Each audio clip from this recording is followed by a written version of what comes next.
Hello students, আজকে আমি তোমাদের কাছে আরও একটা লাইফ সায়েন্সের ক্লাস নিয়ে হাজির হলাম।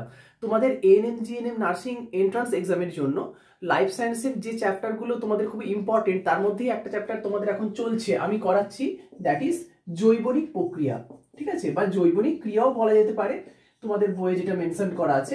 এখন এই চ্যাপ্টারটা করাতে করাতে তোমাদের আমি যে মেন পার্টগুলো করিয়েছিলাম এই চ্যাপ্টারের, দ্যাট ইজ প্রথমে হচ্ছে সালোক সংশ্লেষ। এটা তোমরা সবাই বুঝতে পেরেছো, আমাকে অনেকে বিভিন্ন ধরনের কোশ্চেন জিজ্ঞাসাও করেছো। দেখো, সালোক সংশ্লেষ বলতে কি, সালোক সংশ্লেষের তাৎপর্য করিয়েছিলাম, সালোক সংশ্লেষের বৈশিষ্ট্য করিয়েছিলাম, সালোক সংশ্লেষের যে দুটো মেন দশা হয়, একটা হচ্ছে আলোক দশা, একটা অন্ধকার দশা, যেটা তোমাদের বই হেডিং দেওয়া আছে আলোক নিরপেক্ষ দশা, তাই না? তো এইগুলো সালোক সংশ্লেষ তোমরা ভিডিওতেও পাবে, প্লে লিস্টে অ্যাড করা আছে, তোমরা একটু দেখে নেবে। সালোক সংশ্লেষ একটা হিউজ পার্ট, একটা লেন্দি পার্ট, এখান থেকে প্রচুর কোশ্চেন আসতে পারে, তো সেটা আমি করিয়েছিলাম। নেক্সট যে পার্টটা করিয়েছিলাম কি, নেক্সট যে পার্টটা তোমাদের করিয়েছিলাম সেটা হলো বাষ্পমোচন। কি করিয়েছিলাম? বাষ্পমোচন।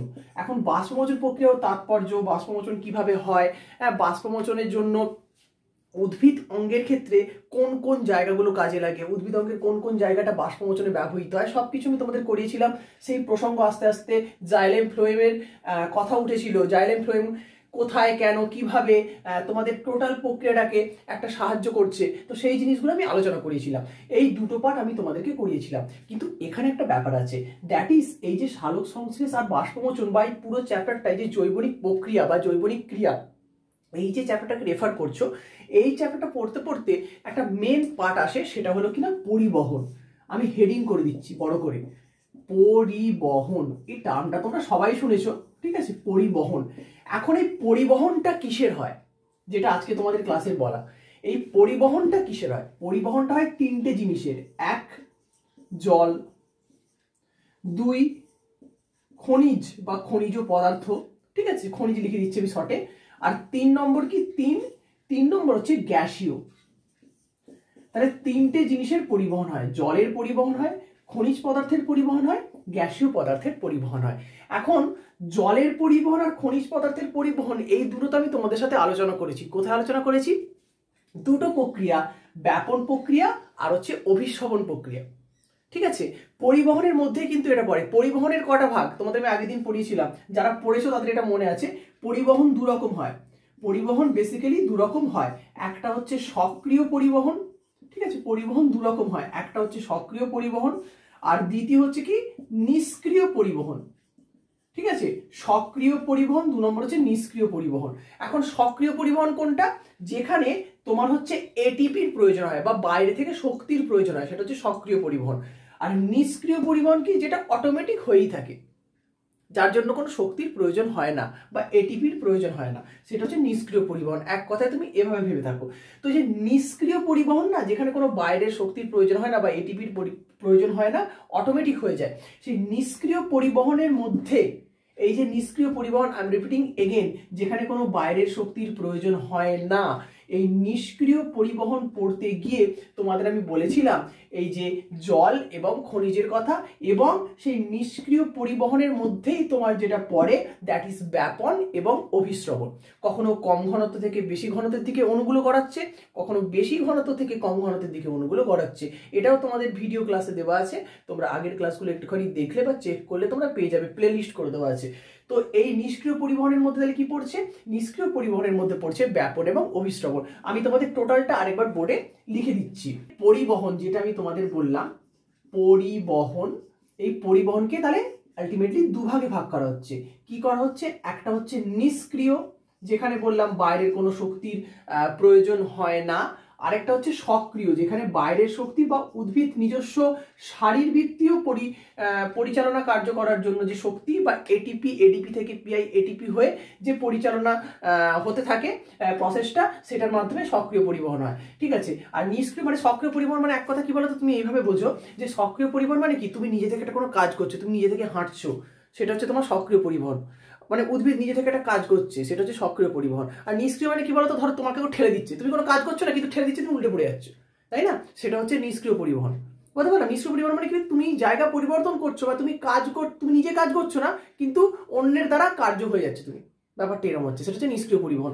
তো নিষ্ক্রিয় পরিবহনে বেসিক্যালি কি, বেশি ঘনত্ব থেকে কম ঘনত্বের দিকে চলে আসে, কখনো কম ঘনত্ব থেকে বেশি ঘনত্বের দিকে যায়, সেটা অভিকর্ষজ কারণ হোক বা অন্য কোনো কারণ হোক বা চাপ ঘটিত কারণ হোক, যে কোনো কারণেই অটোমেটিক হয়ে যায়, উদ্ভিদকে নিজে থেকে কোনো কাজ করতে হয় না, সেটা হচ্ছে নিষ্ক্রিয় পরিবহন। আর সক্রিয় পরিবহনে কি শারীরবৃত্তীয় কার্য নিজে থেকে করতে হয়, সেটা হলো সক্রিয় পরিবহন।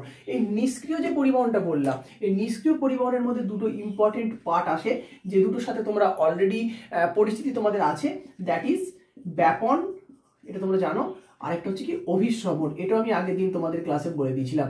এই অভিশ্রবণ আর ব্যাপন এটাও তোমরা ভালো করে দেখবে, এই দুটো কিন্তু আগে, এগুলো সব আগের পড়ানো, তো আমি তোমাদের একটুখানি জিস্ট করে দিচ্ছি যাতে তোমাদের ইন্টারেস্টটা গ্রো হয়। তো ব্যাপন, অভিশ্রবণ এটা হচ্ছে নিষ্ক্রিয় পরিবহনের মধ্যে পড়ে। আর সক্রিয় পরিবহনে কি, সক্রিয় পরিবহনে তো ওরকম কোনো ভাগ হয় না, জাইলেম ফ্লোয়েম থেকে কিভাবে এক অণু থেকে এক অণু তোমার জলটা পরিবাহিত হয়, বা খনিজ পদার্থগুলো এক থেকে অন্য পদার্থে কিভাবে যায়, সেগুলো শারীরবৃত্তীয় প্রসেসে চলে, ওইগুলো ডিটেলস অত জানার প্রয়োজন নেই, কারণ ওখান থেকে কোশ্চেন আসে না। তো সক্রিয় পরিবহন হচ্ছে এই জিনিসটা, নিষ্ক্রিয় পরিবহন হচ্ছে এই জিনিসটা, এই দুটো জিনিস তোমাদের আমি বললাম। এবার এই যে নিষ্ক্রিয় পরিবহন, তো তাহলে অভিশ্রবণের ব্যাপন তুমি পড়লে, যেটা আগের দিন ক্লাসে তোমাদের করিয়েছি, আরেকবার দেখে নেবে, কোনো কোশ্চেন হলে আমাকে জিজ্ঞাসা করবে, আমি বলে দেবো।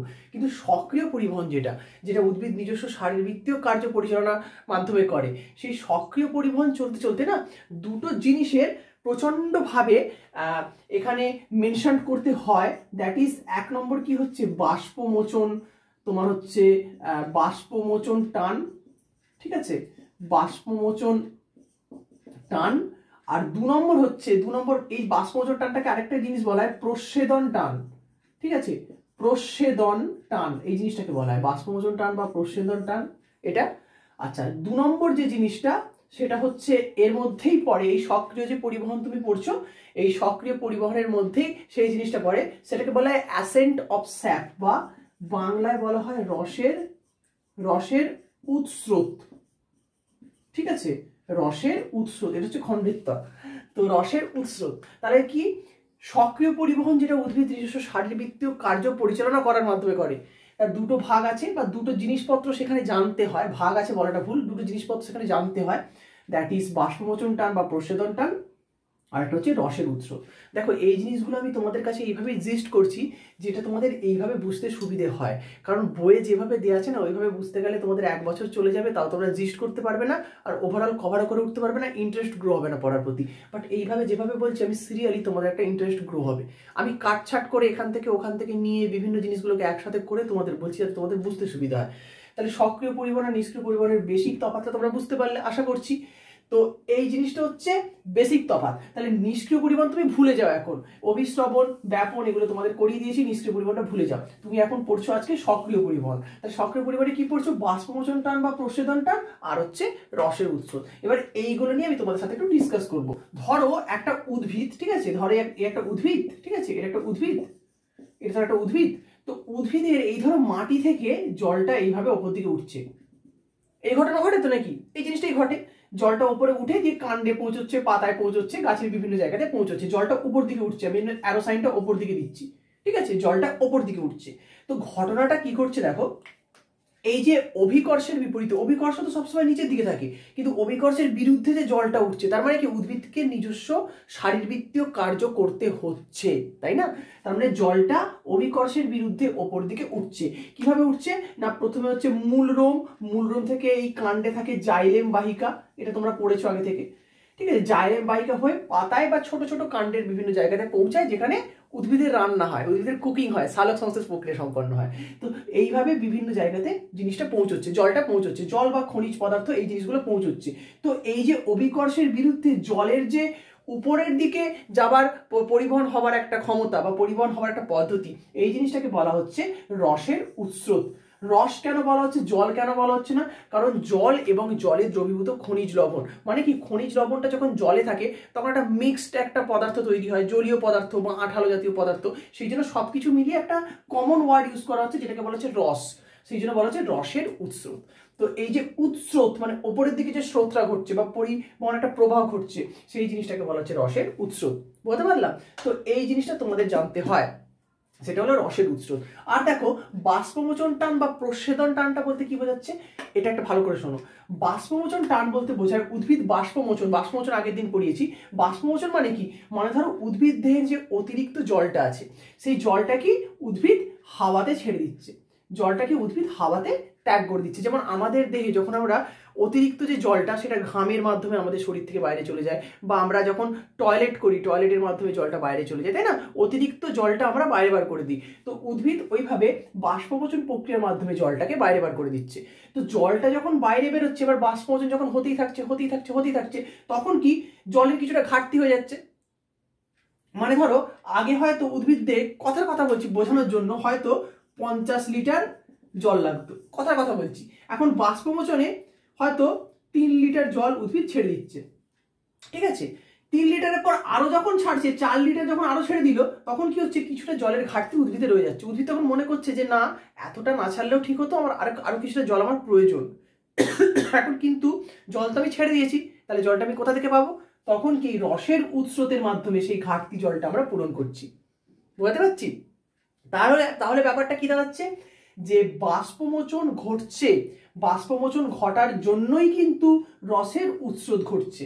বুঝতে পারলাম? তাহলে বাষ্পমোচন ঘটলো, বাষ্পমোচন ঘটার জন্য যে রসের উৎসোধ ঘটলো, যার প্রভাবে জলটা নিচ থেকে টেনে ওপর দিকে উদ্ভিদ তুললো, জাইলেম বাহিকার মাধ্যমে পাতায় তুললো, সেই জিনিসটাকে বলা হচ্ছে বাষ্পমোচন টান। তাহলে আলটিমেট দেখো, বাষ্পমোচন টান আর রসের উৎসোধ কিন্তু একে অপরের পরিপূরক, তাই না? যেমন আমরা খাদ্য গ্রহণ করছি, আমাদের দেহ শক্তি যোগাচ্ছে, ঠিক সেরকমভাবে উদ্ভিদ বাষ্পমোচন ঘটাচ্ছে, বাষ্পমোচন ঘটানোর জন্য রসের উৎসোধ ঘটছে, বা বাষ্পমোচন টান এবং রসের উৎসোধ একে অপরের পরিপূরক, বা জিনিসটা এইভাবে ঘটছে। তো আশা করছি ওভারঅল একটা আইডিয়া তোমরা ক্লিয়ারলি পেয়েছো, এখানে কোনো আর সন্দেহ নেই। এইভাবে তো তোমরা জল এবং খনিজ পদার্থ বা তরল পদার্থের তোমরা পরিবহনটা বুঝলে, বাট গ্যাসীয় পদার্থের পরিবহনটা তোমরা কিভাবে বুঝবে? গ্যাসটা তো এইভাবে নিশ্চয়ই যাবে না। গ্যাস তো এমন নয় যে মাটির তলা থেকে গ্যাস নয়, তা তো নয়। গ্যাস তো বায়ুমণ্ডলে আছে, বাতাস থেকে সংগ্রহ করতে হবে। আমরা যেমন কি, আমরা যে কোনো প্রাণীরা যেমন কি করি, অক্সিজেন গ্রহণ করি বাতাস থেকে, দিয়ে কার্বন ডাইঅক্সাইড ত্যাগ করে দিই সেই শ্বাস প্রশ্বাসের মাধ্যমে, যেটা তোমার বায়োলজিক্যাল প্রসেস। বাট উদ্ভিদের ক্ষেত্রে কি হয়? হ্যাঁ, উদ্ভিদের ক্ষেত্রে একইভাবে হয়। এই যে গ্যাসীয় পরিবহন, এই টার্মটা আলোচনা করতে গিয়ে যে জিনিসটা জানতে হয় সেটা হলো শ্বসন। কি জানতে হয়? সেটা হলো শ্বসন। এখন এই শ্বসন জিনিসটা কি, শ্বসনটা কিভাবে হয় এবং শ্বসনের জন্য কি কি লাগে? দেখো, উদ্ভিদ দেহে বেসিক্যালি কি হয়, যে বাষ্পমোচন প্রক্রিয়া আমরা পড়েছি বা সালোক সংশ্লেষ প্রক্রিয়া পড়েছি। আমরা ওখানে কি পড়েছিলাম, যে সূর্যালোকের যে শক্তিটা আছে, কোয়ান্টাম কণা যে সালোক সংশ্লেষ ঘটাচ্ছে বা সূর্যালোকের যে শক্তিটা নিচ্ছে, সৌর শক্তিটা গ্রহণ করছে, সেই শক্তিটাকে কি করছে, ক্লোরোফিল অণুর মধ্যে স্থৈতিক শক্তি হিসাবে আবদ্ধ রেখেছিল। আমি তোমাদের বলেছিলাম যে প্রত্যেকটা ক্লোরোফিল অণু বা তার কণার মধ্যে 686 কিলো ক্যালোরি শক্তি তোমার হচ্ছে জমা থাকে। কোয়ান্টাম অণুর মধ্যে 686 কিলো ক্যালোরি শক্তি জমা থাকে। এখন সেই শক্তিগুলো কি স্থৈতিক শক্তিরূপে আবদ্ধ ছিল, মানে স্থিতি শক্তিরূপে আবদ্ধ ছিল, কিন্তু সেগুলো ধীরে ধীরে কাজ করছে বা কাজগুলো করতে পারছিল না যতক্ষণ না পর্যন্ত শ্বসন ঘটবে। শ্বসনে কি হচ্ছে, সেই যে শক্তিটা স্থিতি শক্তি রূপে আবদ্ধ ছিল, সেই শক্তিটা তাপ শক্তি বা কার্য শক্তিতে পরিণত হয়ে গেল। তাহলে শ্বসনে কি হচ্ছে, শ্বসনে হচ্ছে, আমি এইভাবে লিখছি তোমাদের মনে রাখার জন্য, স্থৈতিক শক্তিটা তাপ শক্তিতে পরিণত হয়ে গেল। তাপ শক্তি ব্র্যাকেটে লিখে দিচ্ছি কার্য, মানে কি স্থিতি শক্তিটা কার্য শক্তিতে রূপান্তরিত হয়ে গেল, যেটার মাধ্যমে উদ্ভিদটা তার কার্য পরিচালনা করবে। বলতে পারলাম? তাহলে এই শ্বসনটা হচ্ছে কি জিনিস? শ্বসনটা হচ্ছে সেই প্রক্রিয়া যার মাধ্যমে উদ্ভিদের স্থৈতিক শক্তিটা তাপ শক্তিতে পরিণত হয়, এবং কার্য করার পর উদ্ভিদ দেহের মধ্যের যে অতিরিক্ত তাপ, সেই তাপটা তারা বাইরে পাঠিয়ে দেয়, কিংবা কখনো তাপ কম হলে সেটা আদান প্রদান করে নেয়। মানে আমরা যেমন কি, আমাদের শরীরে কি কার্বন ডাইঅক্সাইড যদি অতিরিক্ত হয়ে যায়, তাহলে কি হবে, শরীরের তাপ প্রচন্ড বেড়ে যাবে। সেই শরীরের তাপটা নিয়ন্ত্রণ করার জন্য আমরা কার্বন ডাইঅক্সাইড ছেড়ে দিয়ে আবার অক্সিজেন গ্রহণ করছি, তাই না? তারপরে এই তাপীয় আদান প্রদানটা আমি বজায় রাখছি। ঠিক সিমিলারলি গ্যাসীয় এই যে তাপীয় আদান প্রদান, গ্যাসের যে তাপের আদান প্রদানটা, সেইটা যে প্রক্রিয়াতে কন্ট্রোল হচ্ছে উদ্ভিদ বা প্রাণী উভয়ের ক্ষেত্রে, যেহেতু এখানে উদ্ভিদ নিয়ে আমরা অধিকাংশ আলোচনা করছি, তাই এই প্রক্রিয়াটাকে আমরা বলছি শ্বসন। তার মানে গ্যাসীয় আদান প্রদান ঘটাচ্ছে উদ্ভিদ যে প্রক্রিয়ার মাধ্যমে, দ্যাট ইজ শ্বসন প্রক্রিয়া। তো এই শ্বসনটার প্রক্রিয়া বলতে গিয়ে আমি তোমাদের একটা কথা বলবো, দ্যাট ইজ এই যে শ্বসন না, শ্বসন কিসের মাধ্যমে হয়ে থাকে, উদ্ভিদের শ্বসন কিসের মাধ্যমে হয়ে থাকে? শ্বসন 3টে জিনিসের মাধ্যমে হয়ে থাকে। এক হচ্ছে পত্ররন্ধ্র, যেটা আমরা এতেও পেয়েছিলাম, তোমার বাষ্পমোচনেও পেয়েছিলাম পত্ররন্ধ্র, ঠিক আছে? পত্ররন্ধ্র আমরা পেয়েছিলাম বাষ্পমোচনে। তো 2 নম্বরে কি ছিল? 2 নম্বরে ছিল লেন্টিসেল, মনে আছে? লেন্টিসেল 2 নম্বরে ছিল। লেন্টিসেল কি?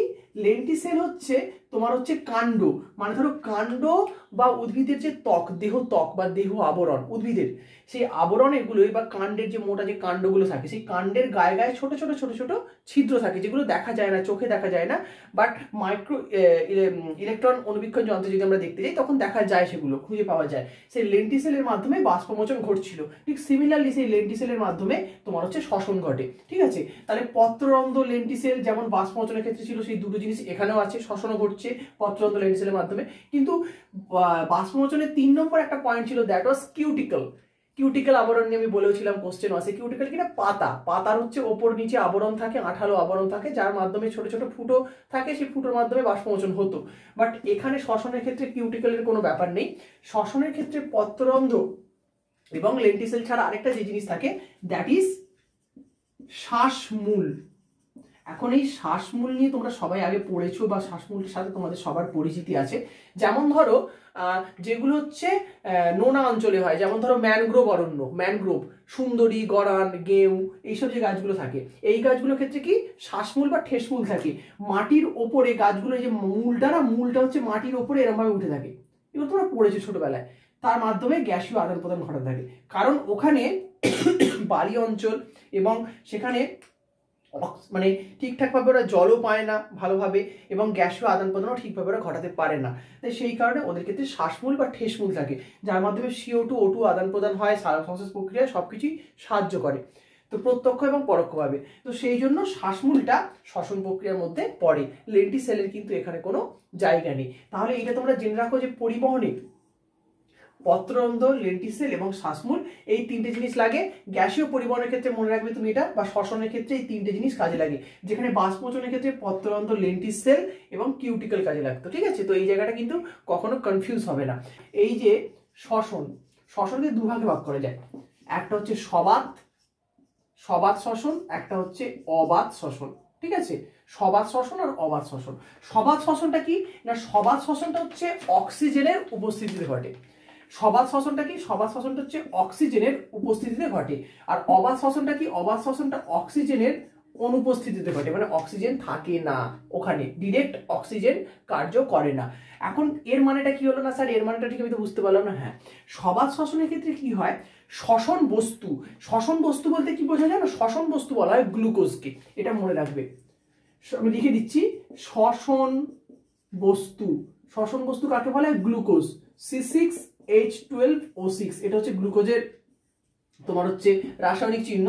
তো তোমার হচ্ছে শ্বসন বস্তু বলা হয় গ্লুকোজকে। ঠিক আছে, তো যে প্রক্রিয়ায় এই যে শ্বসন বস্তু বা গ্লুকোজটা অক্সিজেনের সঙ্গে বিক্রিয়া করে জারিত হয়ে জল উৎপন্ন করে, কার্বন ডাইঅক্সাইড উৎপন্ন করে এবং শক্তি উৎপন্ন করে, বা এক কথায় শক্তি উৎপন্ন করে। কারণ শ্বসন মানে কি বললাম, স্থৈতিক শক্তিটা আমার কার্য শক্তিতে পরিণত হবে, তাই না, যেটা কাজ করবে। তার মানে কি, দুক্ষেত্রেই সবাত অবাত দুক্ষেত্রেই কিন্তু শক্তি উৎপন্ন হবে, কিন্তু একটা হচ্ছে অক্সিজেনের উপস্থিতিতে শক্তি উৎপন্ন হবে, একটা অক্সিজেনের অনুপস্থিতিতে বা পরোক্ষভাবে অক্সিজেনের সাহায্য নিয়ে তোমার হচ্ছে শক্তি উৎপন্ন করবে। তো এই হচ্ছে দুটো পার্থক্য সবাত এবং অবাতের মধ্যে। এবার রাসায়নিক বিক্রিয়া লিখলে তোমরা খুব সহজে বুঝতে পেরে যাবে। C6H12O6, এই গ্লুকোজটা আমি কি বললাম, সবাত শ্বসনের ক্ষেত্রে কি বললাম, ডিরেক্ট অক্সিজেনের সাথে একদম বিক্রিয়া করবে। তো এটা ধরো অক্সিজেনের সাথে বিক্রিয়া করছে।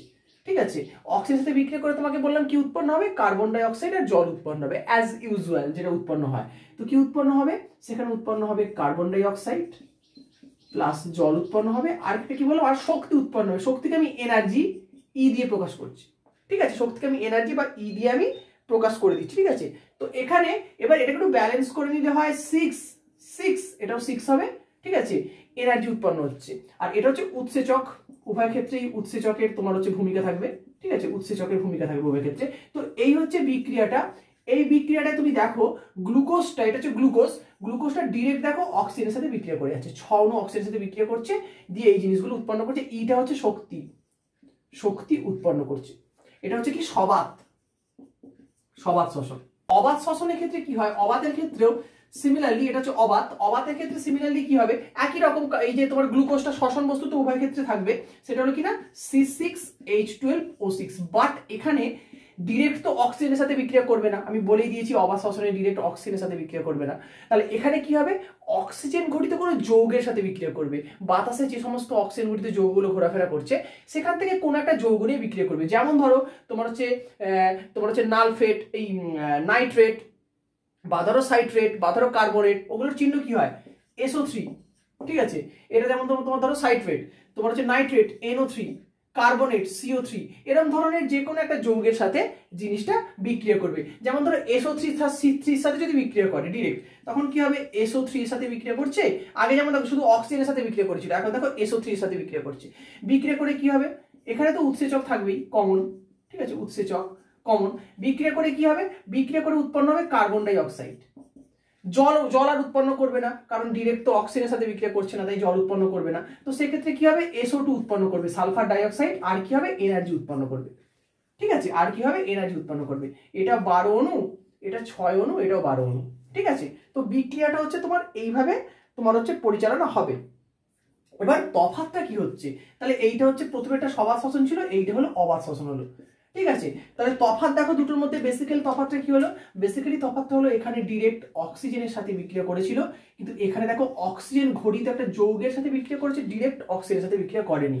এখানে কার্বন ডাই অক্সাইড জল উৎপন্ন করছিল, এখানে জল তো উৎপন্ন করবে না, শুধু সেই যৌগটার একটা অংশ উৎপন্ন করবে, এবং তোমার হচ্ছে কি হচ্ছে, এনার্জি তো উভয় ক্ষেত্রে উৎপন্ন করছে, তো আলটিমেট শক্তি উভয় ক্ষেত্রেই উৎপন্ন হচ্ছে।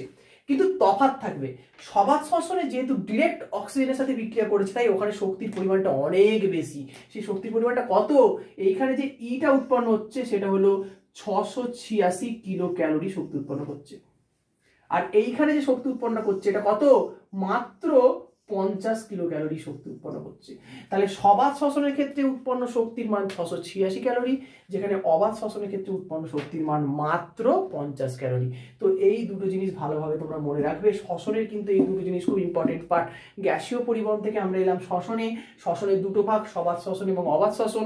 সবাত শ্বসন এবং অবাত শ্বসন উভয়েরই কাজ কি, গ্লুকোজকে নিয়ে একটা শক্তি উৎপন্ন করা, যেটা স্থৈতিক শক্তিটা যাতে কার্যশক্তিতে পরিণত হয়, উদ্ভিদের কার্য পরিচালনা করতে পারে। তাহলে কি করবে, একটা ডিরেক্ট অক্সিজেনের সাথে বিক্রিয়া করছে, একটা অক্সিজেন ঘটিত যৌগের সাথে বিক্রিয়া করছে। যেটা ডিরেক্ট অক্সিজেনের সাথে বিক্রিয়া করছে সেটাকে আমরা বলছি সবাত শ্বসন। সেই জিনিসটা কি করছে, শক্তি উৎপন্ন করছে 686 ক্যালোরি। যেটা ডিরেক্ট অক্সিজেনকে পাচ্ছে না, থার্ড পার্টির মাধ্যমে শক্তি উৎপন্ন করছে, সেটা হলো অবাত শ্বসন। সেটা শক্তিটা কত উৎপন্ন করছে, মাত্র 50 কিলো ক্যালোরি। তো এই হচ্ছে ওভারঅল একটা কনসেপ্ট আমি তোমাদের সাথে আলোচনা করলাম। এবার লাস্টলি একটা কথা তোমাদের আমি শুধু বলে দেবো, সেটা হলো এই যে সবাত শ্বসন করলে, আমি অবাত শ্বসনটাকে মুছে দিচ্ছি, এই সবাত শ্বসন যেটা ঘটে না, এই জিনিসটা তিনটে প্রক্রিয়ার মাধ্যমে ঘটে। আমি তো ফাটাফাট তোমাদের লিখে দিলাম যে গ্লুকোজটা অক্সিজেনের সাথে এরকম ভাবে বিক্রিয়া করে, উৎসেচকের উপস্থিতিতে কার্বন ডাই অক্সাইড জল এবং এনার্জি উৎপন্ন করে কত, 686 কিলো ক্যালোরি। বাট এই যে সবাত শ্বসনটা ঘটছে, এই সবাত শ্বসনটাকে যদি আমরা একটুখানি ভালো করে ক্লিয়ারিফাই করি, তাহলে এটা না তিনটে প্রক্রিয়াতে ঘটে। মানে এই যে উৎপন্নটা হচ্ছে তোমরা দেখতে পাচ্ছ, এটা না তিনটে ধাপে হয়। এই ধাপগুলো তোমরা নাম একটু মনে রাখো, কারণ এখান থেকে কোশ্চেন আসে। একটা হচ্ছে গ্লাইকোলাইসিস, কি বললাম, গ্লাইকোলাইসিস, ঠিক আছে। এক নম্বর কি না গ্লাইকোলাইসিস। আচ্ছা, দু নম্বরটা কি, দু নম্বর হচ্ছে ক্রেবস সাইকেল বা ক্রেবস চক্র, ঠিক আছে, ক্রেবস চক্র। এগুলো তোমরা নামটা বোধহয় অনেকে শুনে থেকেছো, তাই না। আর তিন নম্বরটা হচ্ছে প্রান্তীয় শ্বসন, কি বললাম, প্রান্তীয় শ্বসন। এই নামগুলো তোমরা একটু মনে রেখে দেবে, গ্লাইকোলাইসিস, ক্রেবস চক্র আর প্রান্তীয় শ্বসন। গ্লাইকোলাইসিসে কি হয়, গ্লাইকোলাইসিসে বেসিক্যালি যে গ্লুকোজটা না C6H12 আর O6, মানে কেমন সুন্দর সুন্দর ভাবে ধাপটা এগোচ্ছে দেখো। এই যে গ্লুকোজটা কি হচ্ছে, প্রথমে পাইরুভিক অ্যাসিডে পরিণত হচ্ছে। কি বললাম, পাইরুভিক অ্যাসিড। পাইরুভিক অ্যাসিড বলে একটা অ্যাসিড আছে, আমি অত ডিটেলসে যাচ্ছি না। গ্লুকোজটা প্রথম ধাপে কি হচ্ছে, পাইরুভিক অ্যাসিডে পরিণত হচ্ছে, ঠিক আছে। আচ্ছা, সেকেন্ডে কি আছে, ক্রেবস চক্র। ক্রেবস চক্র এই ধাপে কি হয়, এই ধাপে যেটা হয় সেটা হলো জল এবং অক্সিজেনটা যেটা উৎপন্ন হয়, সেই অক্সিজেনটা প্রাথমিকভাবে এই ধাপে উৎপন্ন হয়, ঠিক আছে। জলটা উৎপন্ন হয় এবং তোমার হচ্ছে অক্সিজেনটা, সরি কার্বন ডাই অক্সাইড যেটা উৎপন্ন হয়, CO2 এবং জল যেটা উৎপন্ন হয়, সেটা প্রাথমিক ধাপে, মানে প্রাথমিক ভাগে এই ধাপে, ক্রেবস চক্রের ধাপেই জল এবং কার্বন ডাই অক্সাইড উৎপন্ন হয়। আর সব থেকে শেষ গেছে প্রান্তীয় শ্বসন। প্রান্তীয় নামটাতে তুমি বুঝতে পারছো, প্রান্ত মানে একদম সর্বশেষ ধাপ। এই ধাপে কি শক্তি বা এই যে 686 কিলো ক্যালোরি যে এনার্জি উৎপন্ন হলো, এই শক্তিটার সম্পূর্ণ মানে একদম ফাইনাল যে টার্মিনেট যে অবস্থা শক্তিটা মানে সম্পূর্ণভাবে শক্তিটা একদম বিস্তারিত হয়ে যায় বা শক্তিটা সম্পূর্ণভাবে উৎপন্ন ঘটে বা শক্তিটার সম্পূর্ণ প্রকাশ ঘটে এই প্রান্তীয় শ্বসন প্রক্রিয়াতে। তো এই তিনটে ধাপে হয়, গ্লাইকোলাইসিস, ক্রেবস চক্র এবং প্রান্তীয় শ্বসন। এই তিনটে ধাপ তোমরা একটু মনে রাখবে। এবার শেষ একটা লাইন আমি তোমাদের কাছে বলবো, সেটা হলো এই যে সবাত শ্বসন আর অবাত শ্বসন দুটো যে আমি তোমাদেরকে ক্লিয়ারলি বললাম, উভয় ক্ষেত্রে দেখো একটা জিনিস আমি তোমাদের এখানে লিখেছি উৎসেচক। এই উৎসেচকটা কি হচ্ছে এখানে, উৎসেচকের প্রভাবে কি হতে পারে, এই যে উৎসেচকটা না এইটা কখনো কখনো বিক্রিয়া করে অদ্ভুতভাবে এই টোটাল রিয়াকশনটাকে চেঞ্জ করে দিতে পারে। কিভাবে, এইটা আমি জাস্ট তোমাদের একটা লাইন বলবো, সেটা হলো এই যে সবাত শ্বসন বা অবাত শ্বসন যখন হয় না, কখনো কখনো এই যে যেমন অবাত শ্বসনের ক্ষেত্রে আমি কি বললাম, ডিরেক্ট অক্সিজেনের সাথে বিক্রিয়া ঘটে না, অক্সিজেন ঘটিত কোনো যৌগের সাথে বিক্রিয়া করে। তাই তো আমি উদাহরণ দিয়ে বললাম SO3 NO3 CO3 দিয়ে দেখালাম যে SO3 এর সাথে কিভাবে বিক্রিয়া করে অবাত শ্বসন ঘটছে। ঠিক সিমিলারলি যখন কখনো কখনো অক্সিজেন এতটাই কম থাকে সেই জায়গাতে ডিরেক্ট অক্সিজেনকে এরা পায় না বা ডিরেক্ট অক্সিজেনকে পায় না, অক্সিজেন কেন, অক্সিজেনগুলিতে যৌগ ওরা পায় না, মানে অক্সিজেনের সেক্ষেত্রে কোনো অস্তিত্বই নেই বা অক্সিজেনের একদম অনুপস্থিতি। সেই জায়গাতে কি হয়, তখন এই যে গ্লুকোজটা বা C6H12O6টা কি হয়, H2 হয়ে গেল, C6H12O6টা তখন কি হয়, ডিরেক্ট উৎসেচকের সাথে বিক্রিয়া করে যায়। কারণ এখানে হয়তো +O2 বা +SO2 কিছু একটা হতো, বাট এখানে যেহেতু অক্সিজেন ঘটিত কিছু নেই তাই ডিরেক্ট উৎসেচকের সাথে বিক্রিয়া করে, একটা আংশিক বা পরিপূর্ণ বা আংশিক পরিপূর্ণ মোটামুটি একটা বিক্রিয়া করে, এই বিক্রিয়া করে কি করে একটা জৈব যৌগ উৎপন্ন করে। যেমন ধরো উৎসেচকটা, যেমন ধরো তোমার হচ্ছে একটা জৈব যৌগ, যেমন ধরো C2H5OH, ঠিক আছে, OH এটা উৎপন্ন করলো, C2H5OH, একটু ভালো করে লিখে দিচ্ছি তোমাদের কাছে, C2H5OH এই জিনিসটা উৎপন্ন করলো, প্লাস কার্বন ডাই অক্সাইড উৎপন্ন করলো, প্লাস এনার্জি উৎপন্ন করলো, ঠিক আছে, তো এনার্জি উৎপন্ন করলো। তো এই জিনিসটা তোমার হচ্ছে উৎপন্ন করে, এবং এনার্জি কতটা উৎপন্ন করে, এনার্জি কিন্তু একই, সেই কত 50 কিলো ক্যালোরি এনার্জি উৎপন্ন করে। কারণ এটা কি অবাত শ্বসন থেকে আমি জিনিসটা টানলাম, সবাত শ্বসনে তো ডিরেক্ট অক্সিজেন পেয়ে যাচ্ছে, সুতরাং কোনো কোশ্চেন উঠছে না।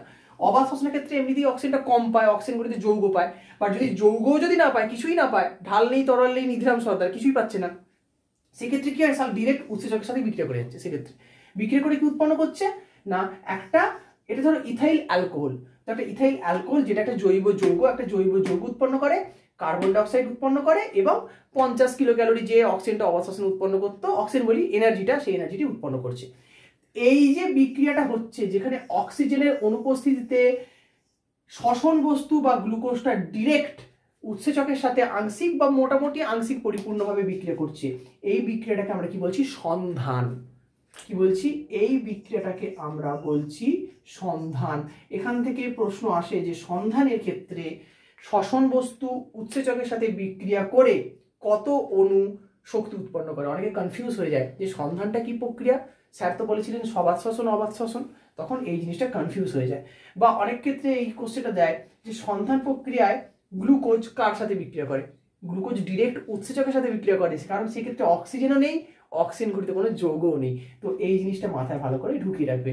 তো এই ছিল ওভারঅল তোমাদের সালোক সংশ্লেষ প্রক্রিয়ার এই যে চ্যাপ্টার জৈবনিক প্রক্রিয়ার এই যে ওভারঅল চ্যাপ্টার, সেটা ছিল সালোক সংশ্লেষ, বাষ্পমোচন এবং শ্বসন, পুরোটা কমপ্লিট হয়ে গেছে, আর কিছু নেই। এটাই ছিল টোটাল তোমাদের চ্যাপ্টারের বেসগুলো বা বেসিক যে কনসেপ্ট সেইগুলো এখানে ছিল। আর একটা পার্ট তোমাদের ছোট্ট পার্ট বাকি রয়ে গেল, দ্যাট ইজ নিউট্রিশন। কি পার্টটা বাকি রয়ে গেল আমি তোমাদের বলেই দিচ্ছি, সেটা হলো নিউট্রিশন, ঠিক আছে, পুষ্টি বলে একটা পার্ট আছে তোমাদের, পুষ্টি বাংলায়, এই পার্টটা তোমাদের করিয়ে দিলেই পড়ে চ্যাপ্টারটা শেষ হয়ে যাবে, ঠিক আছে। আর কিছু কিছু সংক্ষিপ্ত জায়গায় যেগুলো আমি বাদ রেখেছি তোমাদের সুবিধার জন্যই বাদ রেখেছি, সেগুলো যাতে লাস্টের দিকে করিয়ে আমি শেষ করবো, তো সেই জিনিসটা করালে তোমাদের চ্যাপ্টার, এটা সব থেকে বড় চ্যাপ্টার, এই চ্যাপ্টার শেষ মানে তোমাদের ক্লাস 9-এর 80% শেষ হয়ে গেল। তো এই চ্যাপ্টারটা তোমাদের ভালো করে করতে হবে, কোশ্চেন আনসার আমি তো আগের দিন একটা করিয়েছি, তো নেক্সট দিন আবার করাবো। তো এই ছিল তোমাদের এই চ্যাপ্টার। তো নেক্সট দিন আমি তোমাদের নিউট্রিশন পার্টটা নিয়ে আসবো, এই চ্যাপ্টারের নিউট্রিশন পার্টটা। তার আগে কোনো কোশ্চেন থাকলে আমার লাইভ সেশন বা অফলাইন ক্লাস যেখানে হোক আমাকে কমেন্টে তোমরা জিজ্ঞেস করতে পারো। ওকে, তাহলে আজকের জন্য টাটা।